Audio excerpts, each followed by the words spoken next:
지금부터 집합건물과 공동주택의 관리에 관한 법제 개선 정책 토론회를 힘찬 박수와 함께 시작하겠습니다.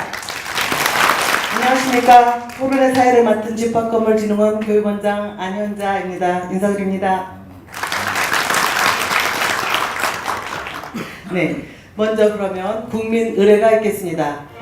나는 자랑스러운 태극기 앞에 충성을 다할 것을 굳게. 네, 힘찬 박수로 환영해 주시기 바랍니다.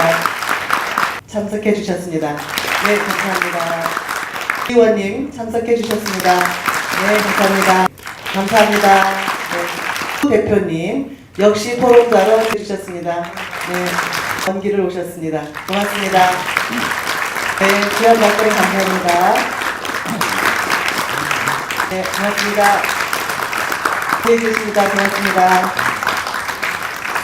전 경기대학교, 네, 우리 자작으로 오늘 환영사를 직접 단상에 모시고 듣도록 하겠습니다. 네, 대부분이 그 지역에 사시는 분들, 건물주가 그 지역에 사시는 분들이 아니다 보니 사실상 뭐 몇 번에 걸친 시도를 해도 관리단 구성을 못하고 있는, 최근에는 좀 한 것 같습니다. 몇몇 분들이 다 찾아다녔나 봐요. 서울도 가고 대구도 가고 부산도 가시고 이러면서 그래서 이제 관리단 구성을 한 것 같은데, 그러면서 이제 그거에 대한 피해를 굉장히 많이 호소를 해야 되는 경우가 있는데, 상가뿐만이 아니죠. 이제 이른바 준주거주택이라고 하는 주거용 오피스텔에 어마어마하게 많은 사람들이 살고 있는데, 거기에 관련된 것들이 아무것도 제대로 정비가 되어 있지 않아서 관리단도 구성하지 못하고, 그러니 입주민들의 직접적인 피해로, 주거 공간의 현실적인 파괴로, 주거 생활의 파괴로 다가갈 수뿐이 없지 않는가라고 하는. 근데 어쨌든 우리나라 주택이 80% 이상의 국민들이 살고 있고, 그것을 관리하는 문제는 굉장히 중요한 문제라고 생각합니다. 그래서 저도 항상 관심을 가지고 있는 분야고요. 아직 오피스텔이라든지 법제화되지 못한 부분들, 그런 부분들에 대해서 우리가 오늘 이 토론을 통해서 좀 실질적인 좀 법안이 나올 수 있는 그런 토론회가 됐으면 좋겠습니다. 그리고 이게 다층적인 이해관계가 있는 문제이기 때문에 좀 여러 이해 집단의 좀 의견들도 들어보고 그것을 조화롭게 법제화할 수 있는 그런 토론회가 됐으면 좋겠습니다. 뜻깊은 행사를 만들어주신 우리 이원우 의원님과 백혜련 의원님, 그리고 사단법인 한국집합건물진흥원 김영두 이사장님께 감사의 말씀을 올립니다. 그리고 오늘 다들 아시겠습니다만 한때 부의 상징이었던 트라펠리스, 트럼프 월드, 이런 것들이 대부분 엄밀히 말하면 주택이 아니라 집합건물입니다.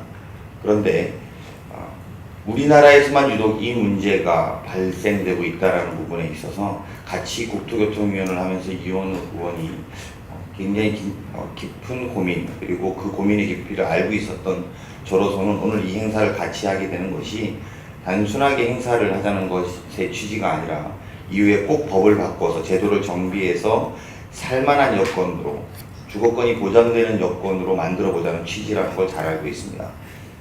그런 의미에서 이 집합건물에 대한 관련 법들을 개정해 나가는 것은 보다 살기 좋은 주거권을 보장하는 중요한 역할이라고 생각합니다.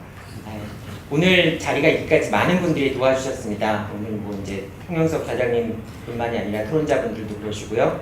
또 우리 진흥원의 안 이사님과 성 이사님도 고생해 주셨고, 또 의원실 관계자분들도 많이 고생해 주셨습니다. 제가 이런 자리가 다 익숙하지 않아서 다 일일이 말씀드리면서 감사의 말씀을 전해야 될 텐데, 제 마음속에는 정말 감사의 마음이 차고 넘칩니다. 이 마음을 잘 담아둬서 우리 사회를 좀 더 좋게 만들기 위한 그런 힘으로 바꾸도록 하겠습니다. 그래서 진흥원을 조금 더 사회에 기여할 수 있는 조직으로 만들도록 최선을 다하겠습니다. 안녕하세요. 인사드립니다. 얘기 듣기에는 아마 지금 주거용 오피스텔이나 연립주택이나 그리고 그 다세대 주택 이런 경우에 관리 사각지대에 있어서 많이 고통받고 불편하고 이렇다고 얘기 들었습니다. 그런 문제점들이 오늘 토의되고 개선할 수 있는 대책이 마련되길 기대하고요. 저도 인천시장 하면서 우리 인천시의 주거 형태를 보니까 이미 50% 이상이 다 집합건물에 살고 있습니다. 아마 아파트에 사는 주민의 비율이 저희 지역 같은 경우 한 60%에 육박한 것 같습니다. 그럼에도 불구하고 이게 공동주택 또 다세대 주택에 있어서의 층간 소음 문제를 비롯해서 여러 가지 법적 제도적 분쟁이 남아 있습니다. 아파트 단지 내에 가로등, 아파트 단지 내의 도로교통법상의 도로를 볼 거냐 말 거냐, 음주운전을 자기 아파트 집 앞에서 바로 옆에 주차장으로 이동하는 것을 어떻게 평가할 거냐부터 시작해서 수많은 쟁점이 남아 있습니다. 이런 것들을 하나 새로운 집합 건물 시대에 맞게 개선을 할 필요가 있습니다. 이런 시점에서 이런 토론을 갖게 된 것은 매우 시의적절하다고 생각하고 좋은 생산적 결론이 나오기를 기대하겠습니다. 오늘 우리 집합건물 진흥원이 창립하는 것을 계기로 해서 창립기념 세미나를 열게 된 것을 진심으로 축하드립니다. 집합건물 관리에 관한 근거법을 만들어 주신다면 아마도 훨씬 더 입주한 사람들에게는 도움이 되고 또 동시에 건물주에게도 이것이 보다 더 안전한 관리가 될 수 있기 때문에 서로에게 민의할 수 있지 않을까. 또 이것 때문에 우리 서울이 훨씬 더 안전하고 또 흥미로운 그런 도시가 될 거라고 확신합니다. 오늘 다시 한번 축하드리고요. 좋은 성과 있으시길 부탁드립니다. 감사합니다. 오늘 법제 개선 정책 토론회가 이 분야의 논의를 활성화하기 위하여 아주 중요한 계기를 만들고 집합 건물과 공동주택 분야에서 우리 사회에 해묵은 여러 과제를 해결하기 위한 노력의 출발점이 되기를 진심으로 기원합니다.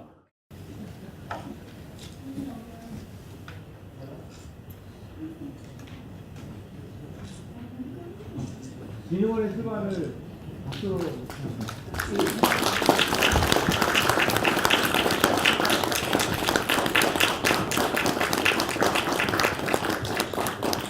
김영두 교수님의 발표에 이어서 토론회를 하도록 하겠습니다. 네, 안녕하세요. 김영두입니다.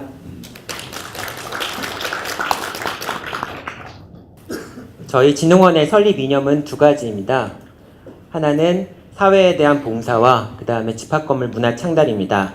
그 집합건물 관련된 학계와 실무가 전문가들이 모여서 전문적인 지식과 그 다음에 역량들을 사회에 환원할 수 있는, 사회 발전을 위해서 기여할 수 있는 그런 공간이 되기 위해서 노력하려고 하기 때문에, 그래서 진흥원이 제시하는 첫 번째 해결 방안은 공정증서라고 얘기를 하는 그 법률상의 문서가 있는데, 그 공정증서 형태로서 집합건물법에 규정이 되어 있는데 그걸 좀 더 확대해서 공정증서 형태로서 항상 분양자가 그 질서를 만들 때 그 질서 만든 것을 제3자가 감독할 수 있는 그런 기관이, 감독할 수 있는 그런 제도가 필요합니다.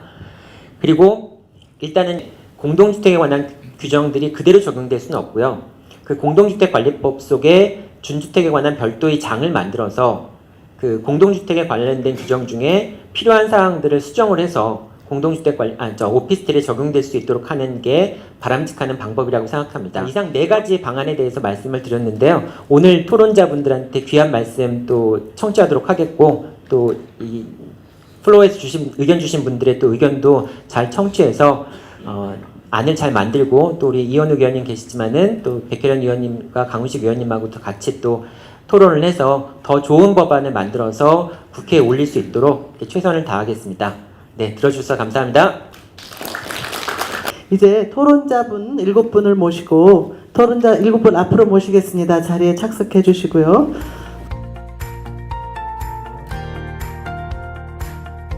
진흥원의 그 창립기념 토론회 자장을 맡은 홍용석입니다. 일단 지난 4일에 통과됐다는 그 공동주택 관리 방안에 대해서는 그 이사장님의 의견에 전적으로 동의하는 바입니다. 이고요. 이게 사실 그 관리 주체로 편입되는 그 조건을 본인이 선택할 수 있게 한다면 누가 그 타이트한 관리를 받도록 하겠습니까? 그게 현실적이지 않다는 것에 대해서 충분히 공감이 됩니다. 토론의 요지는 오피스텔 같은 경우에는 관리비의 투명화가 안 되고 있어서 신뢰성을 상실하고 있고, 또 준주택이라든가 소규모 공동주택 이런 것들은 하루빨리 법적 근거를 만들어서 제도적 정비를 해야 되는 것이 아닌가, 이런 의견을 해주십니다. 강영규 수석 부회장께서 토론을 좀 해주시겠습니다. 사실을 이 관리하는 데 있어서 거론하는 것은 저는 시대를 역행하는 것이라고 생각합니다. 오히려 관리에 있어서 소유권 위주 사적 자치 개념에 밀어두지 말고 관리 위주로 과감하게 공적 개념 정착이 저는 더 필요하다고 봅니다. 특히 관리 주체, 위탁 관리 주체, 여기에 이제 집행 주체이면서 책임 주체인데 여기에 대한 것이 바로 전문가인가 아닌가 이런 그 위치를 좀 정확하게 명확하게 해주는 것도 중요한 것인 것 같다. 이렇게 토론을 좀 해주신 것 같아요. 그 공법적 이 집합 건물 또는 공동주택의 관리가 공법적인 그 입법의 주체가 공법이고 그 운영의 주체도 공법이다라고 하는 이 공법적 측면이 강하게 대두되고 있는 현재의 입법적 트렌드에 대해서 굉장한 문제의식을 가지고 있고 또 그것을 바탕으로 말씀을 드리는 것임을 좀 말씀드립니다. 이제 사법적인 관점에서 접근을 하신 것 같아요. 그래서 이 집합건물의 관리를 모두 공법으로 기결하는 것은 무리한 측면이 있다. 결국은 최종적인 것은 사적 자치로 기결이 될 수밖에 없다. 논의 자체가 이제 관리의 효율성, 투명화 이런 쪽으로 이제 많이 옮겨가게 되는 것 같습니다. 사실 뭐 집합 건물과 관련된 분쟁 중에서 이제 관리단을 조직하거나 뭐 일부 공용 부분에 대한 그런 문제들은 그 건물이 분양된 후에 이제 다수의 그 부분 소유자가 발생하고 난 이후에 뭔가 문제를 해결하려고 하거나 그런 해결 기준을 마련하려고 하면 굉장히 어려움이 많기 때문에 뭐 건물이 분양되는 단계에서 그런 것을 이미 정하고 그리고 이제 향후 분쟁을 미리 예방하자는 취지에는 저도 어느 정도 공감이 됩니다. 지금 권혁석 기관님은 이제 아까 그 말씀드렸지만 분양 신청 시에 분양자가 정한 공정증서라든가 관리규약을 분양 신고라든가 건축허가 시 제출하는 방안은 그게 이제 분양자가 자의적인 규정을 둘 수 있기 때문에 남용에 대한 통제가 필요하다. 사실 어떤 법이든지 정하는 것은 쉽겠지만 현장에서 실질적으로 이루어지지 않으면 아무런 의미가 없다고 생각을 합니다. 어떻게 보면은 이게 사적 자치에 부합하는 방향으로 최근에 법 개정이 이루어진 것 같지만 사적 자치라는 문제에 대해서 되게 형식적으로 이해한 결론이 아닌가라는 저는 생각을 합니다. 토론자 7분의 의견을 다 들어보셨는데 방청석에 있는 분들의 그 지지라든가 또는 의견 개진이라든가 이런 것을 들어봐야 될 시간이 된 것 같은데 그래서는 법의 기준을 세워줘야 되는 건데 실제로 현장에서는 법의 기준이 적용되지 않고 법의 방법이 적용되다 보니까 현실이 더 어렵지 않나 이런 생각입니다. 그래서 오늘 토론 여기서 마치겠습니다. 감사합니다. 여러분 수고하셨습니다. 네.